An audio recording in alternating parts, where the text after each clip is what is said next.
Bermula dari adanya kisah stories, yaitu penyerangan organisasi Taliban terhadap Amerika Serikat pada tanggal 11 September tahun 2001, dan untuk membalasnya, Amerika mengutus 1.300 pasukan ke Afghanistan pada tanggal 7 Oktober di tahun tersebut, sehingga pada tahun 2011 Amerika mengerahkan pasukannya menjadi 98.000 pasukan, di mana di sana membuka loker alias lowongan kerja bagi para warga Afghanistan sebagai penerjemah yang tercatat sebanyak 50.000 warga lokal. Dengan kesepakatan, mereka harus memenuhi syarat untuk mendaftar visa khusus dan bersedia direlokasi ke Amerika Serikat.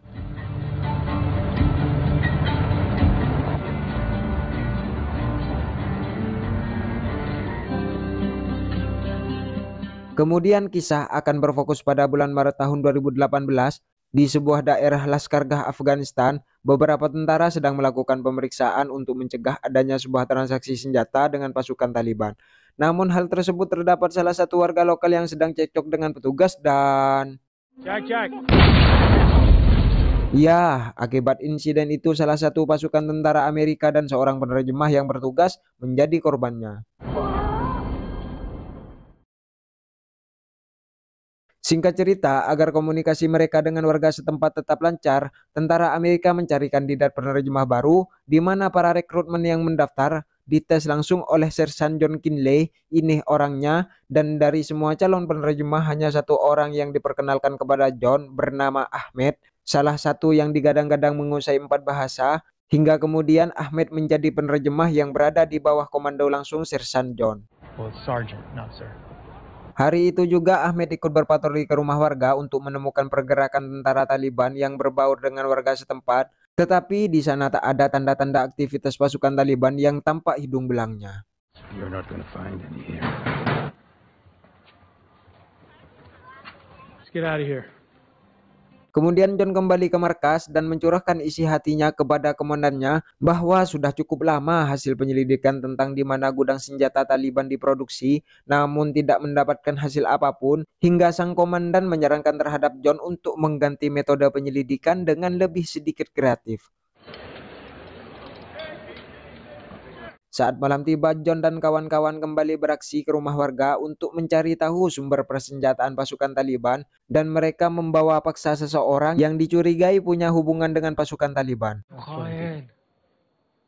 Di mana saat proses tawar-menawar berlangsung, orang itu tidak mau memberitahu organisasi Taliban memproduksi senjata, namun ketika diancam dengan dua pilihan antara penjara atau rupiah, seketika itu matanya langsung berubah menjadi hijau yang menandakan dia lebih memilih uang dan memberitahukan di mana Taliban memproduksi senjata.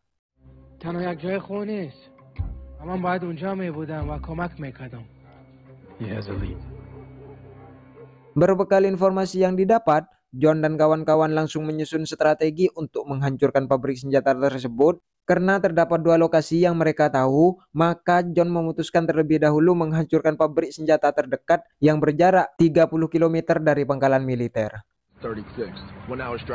Saat mereka bermusyawarah untuk menentukan jalan mana yang akan mereka ambil, John memutuskan untuk jalan terdekat, dan terdapat salah satu orang yang bernama HD nyeletuk karena katanya jalan terdekat sering terkendala banjir yang sering melanda daerah tersebut, hingga kemudian diputuskan untuk melalui jalan yang agak memutar.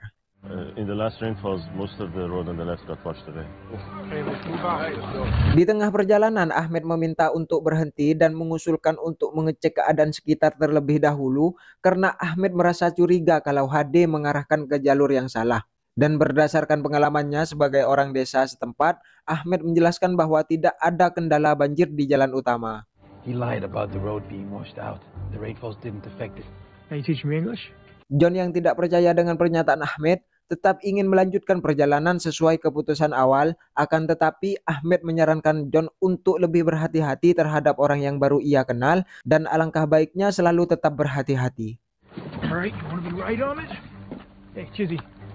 Sebagai pimpinan yang bijak, John langsung memerintahkan bawahannya yang lain untuk mengecek keadaan sekitar. Sementara di sisi lain, Ahmed yang mencurigai HD dengan caranya sendiri membuat HD babak belur untuk mengakui bahwa mereka ditunjuk ke jalan yang salah.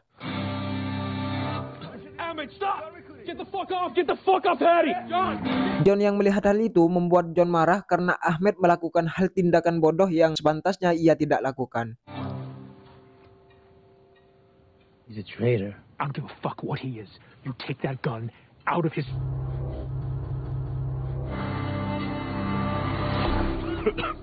Sesaat kemudian John yang mendengar dari pasukan pengintai bahwa ada beberapa pasukan Taliban yang datang mendekat, sehingga John menginstruksikan untuk mundur dan kembali ke markas.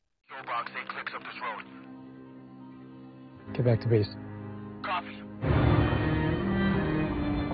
Keesokan harinya, John kembali memimpin pasukan menuju sebuah daerah yang berjarak 120 km dari markas untuk menghancurkan pabrik senjata Taliban. Dan sesampai di lokasi tersebut, Ahmed selaku penerjemah menginterogasi pemilik tambang yang diduga sebagai lokasi tempat perakitan senjata Taliban. Namun ternyata pemilik tambang mengaku di sini bukan tempat persenjataan, melainkan tempat tambang biasa. Assalamualaikum. Waalaikumsalam. چطور هستین؟ خوب تشکر. معدن بسته است. به 24 سال هیچ انفجار نشده. Ahmed mengatakan kepada John bahwa pemilik tambang adalah pembohong atau pendusta. Kemudian John memerintahkan seluruh pasukannya untuk segera bergegas menggeledah lokasi tersebut dan bersiaga di posisi masing-masing, juga meminta mengirim bala bantuan tentara dari Pangkalan Pusat. Sementara di sisi lain, tentara terlambat mengetahui kalau terdapat salah satu orang yang secara diam-diam menghubungi pimpinan Taliban untuk segera mengirim pasukan.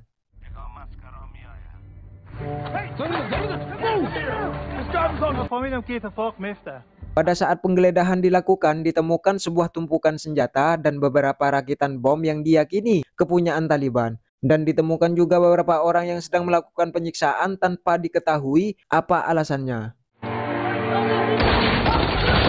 Setelah berhasil menghabisi beberapa pasukan Taliban, John segera meletakkan bom waktu yang akan meledak dalam jangka waktu 3 menit dan mereka pun bergegas keluar. Tetapi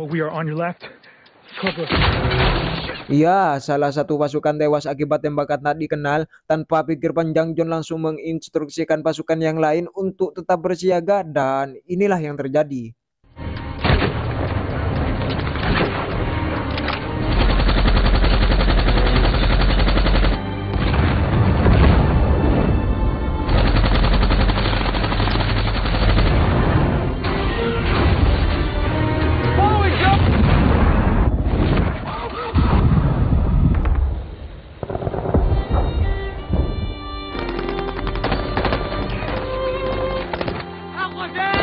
Dalam skala peperangan besar terjadi, pasukan Taliban terus berdatangan sehingga pasukan militer yang dipimpin John terbunuh satu persatu, dan bala bantuan yang sedang dalam perjalanan tidak memungkinkan datang tepat waktu. Kemudian John menginstruksikan kepada pasukan yang tersisa untuk mundur, dan diketahui hanya tersisa 4 orang termasuk John dan Ahmed yang mencoba untuk kabur dari kepungan pasukan Taliban. Dan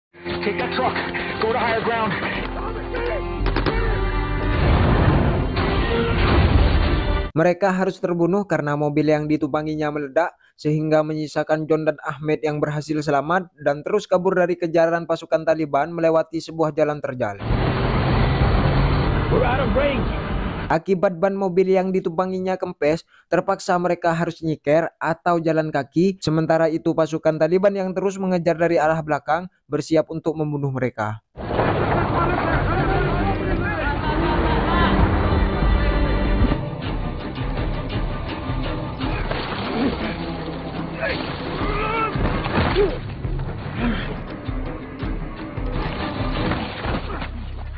Di tengah hutan yang lumayan gersang, John dan Ahmed terus berlari menjauh dari kejaran pasukan Taliban. Pasukan Taliban yang terus mengejar dan mencari jejak-jejak dari John dan Ahmed tidak dapat menemukannya. Melainkan John dan Ahmed yang melihat mereka terlebih dahulu dengan siasat bersembunyi dan...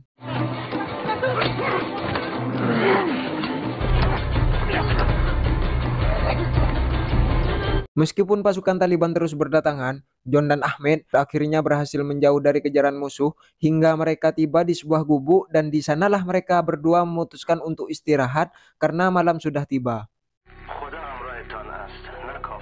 Singkat cerita, keesokan harinya salah satu pasukan Taliban menyadari kalau di depannya terdapat sebuah hunian kecil yang dimungkinkan kalau musuh berada di sana. Sementara John dan Ahmed yang baru terbangun dari tidurnya mengecek keadaan sekitar karena menyadari musuh akan segera datang. Dan benar saja, sesuai insting alih-alih seorang tentara, John saat dirinya lengah, tiba-tiba... Ya, John yang terkepung musuh seorang diri harus mengakui keperkasaan pasukan Taliban yang telah berhasil melumpuhkannya. Namun ia beruntung tidak langsung dihabisi karena pimpinan Taliban menginginkan John dibawa hidup-hidup.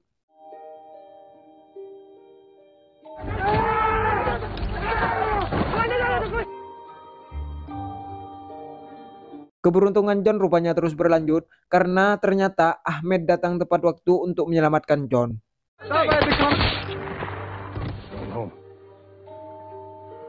Dengan semangat juang yang tinggi dan besarnya rasa kesetia kawanan, Ahmed membawa John yang sedang sekarat akibat luka tembak di kakinya dengan menggunakan keranda buatannya sendiri. Walaupun Ahmed tahu bahwa jalan yang akan dilewatinya adalah pegunungan yang harus didaki, bebatuan terjal yang harus diterjang, dan terik panas matahari yang harus diterima. Karena tak mungkin bagi Ahmed dan John melewati jalanan umum menggunakan sebuah mobil pasukan Taliban itu yang tentunya di sana sudah banyak pasukan Taliban lain dengan senjata lengkap yang bersiap untuk membunuh mereka.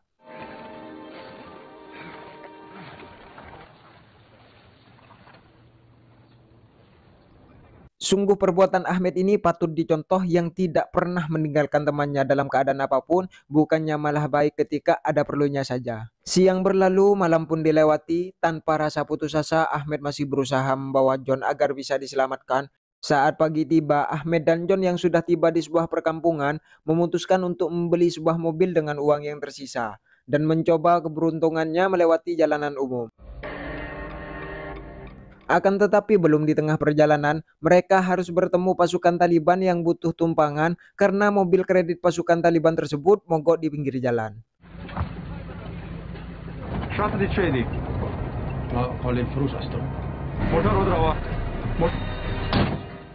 Untung saja penyamaran Ahmed yang mengaku menjadi penjual karpet bisa mengelabuhi mereka dan Ahmed merasa tidak aman jika terus melewati jalanan umum. Kemudian mereka bertemu dengan segerombolan pemburu yang bernaung di bawah tenda kecil yang juga membenci pasukan Taliban. Sehingga Ahmed memberi tawaran untuk menukar mobilnya dengan obat penghilang rasa sakit untuk John, sejenis narkoboy dan makanan ringan yang bisa dikonsumsi. Juga gerobak kecil untuk membawa John yang tak berdaya. Assalamualaikum. وبا كامل غذاء ودواء مسكن ضروري ما مطار خدا با شما میتونم بشین دردش کم میکنه. تشکر. Berfokus terhadap Ahmed, ia harus menghadapi masa-masa sulit lagi. Siang berganti malam dan malam pun dilewati oleh mereka berdua dengan penuh penderitaan. Hingga akhirnya dari kejauhan markas militer yang sudah kelihatan, pertanda penderitaan mereka akan segera berakhir.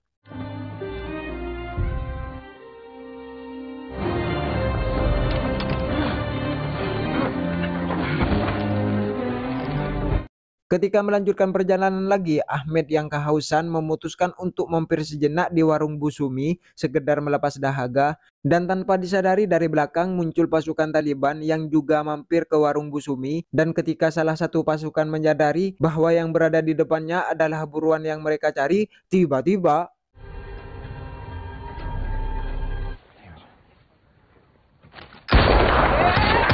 ya, beberapa pasukan Taliban berhasil dibunuh hingga sesaat kemudian pasukan militer Amerika datang dan langsung memberi pertolongan kepada John yang sudah berada di ambang kematian.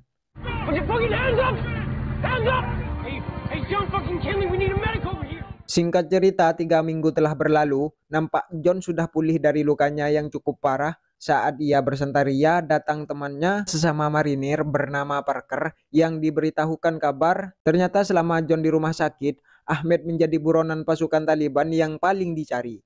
He ended up on their top 10 most wanted list with a price on his head. Dan hampir setiap malam John bermimpi Ahmed. Hampir setiap saat pula ingatannya dipenuhi rasa hutang nyawa yang membuatnya teringat bagaimana perjuangan Ahmed menyelamatkan dirinya dari maut. Ahmed Abdullah. Make sure that their visas are issued, and then I can figure out how to find. Yes, I have the letter right here. That's correct. Yeah. That's right. Really fucking cursed me. Really fucking cursed me. Hingga akhirnya kesempatan melunasi hutang nyawa tiba saat temannya menawarkan bantuan melalui seorang bernama Parker yang mempunyai relasi kuat untuk bisa menyelamatkan Ahmed. Tentunya John juga harus turun tangan sendiri untuk membawa Ahmed pergi. Melalui pertimbangan yang matang, akhirnya John memutuskan untuk menerima tawaran temannya itu, walaupun dengan bayaran yang cukup mahal. Ia bahkan harus menjual rumahnya demi misi penyelamatan tersebut. We both know how this is going to end.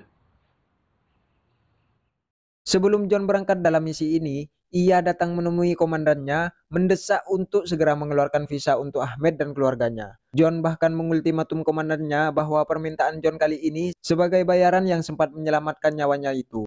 I saved your life 8 years ago. You think if I could be shot of this debt, I wouldn't be? Pay your debts.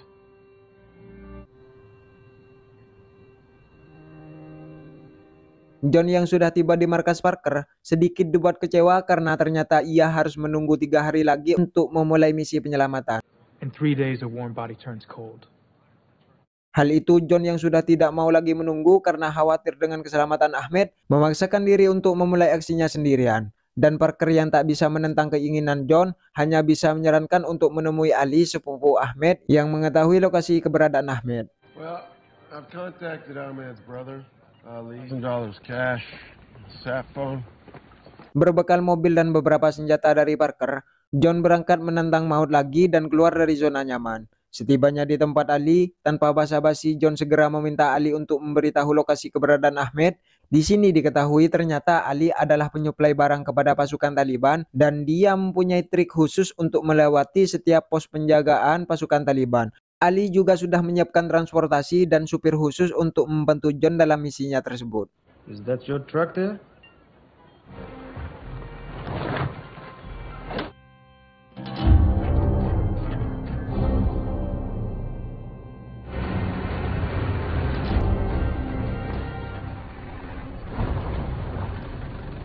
Di tengah perjalanan, John menemui kendala. Secari kertas yang ditunjukkan supir truk tak cukup membuat pasukan Taliban tak memeriksanya. Sang sopir tetap disuruh turun dan memeriksa apa yang dibawanya. Beruntung John yang bersembunyi di belakang truk sudah siap. John Bosco.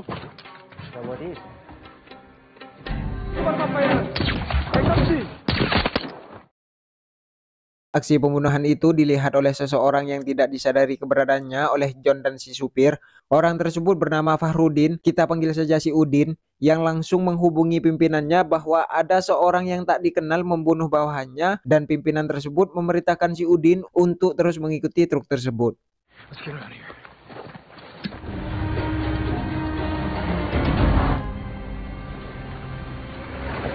Sesampainya di tempat Ahmed, John nampak semeringah pas mengetahui Ahmed baik-baik saja. Detik itu juga John menemui Ahmed dan memintanya untuk ikut dengan John demi keselamatannya dan keluarganya.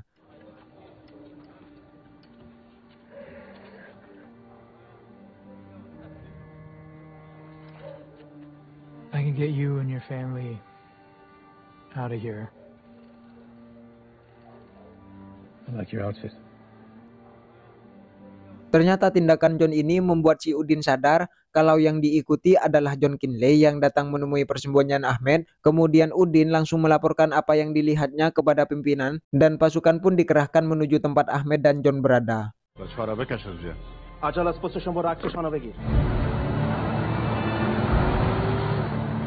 Parker, I found him. You'll have a 2-hour window from that point, all right? Nearest extraction point is...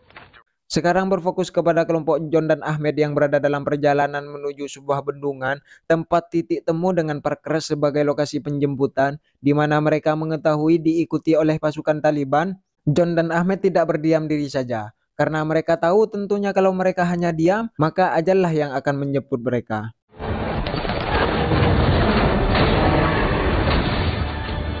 I can see the dam.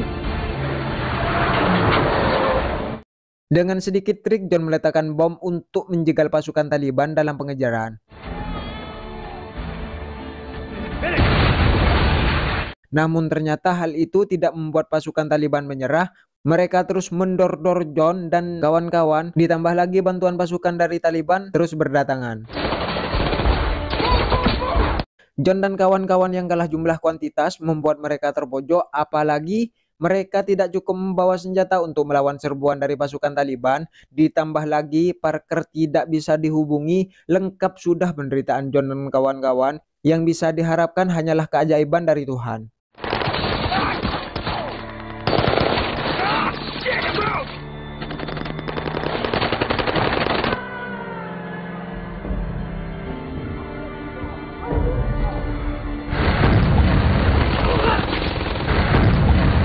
Ya, bantuan pesawat Hercules yang dikerahkan pasukan militer Amerika Serikat datang di waktu yang tepat dan berhasil membunuh para pasukan Taliban.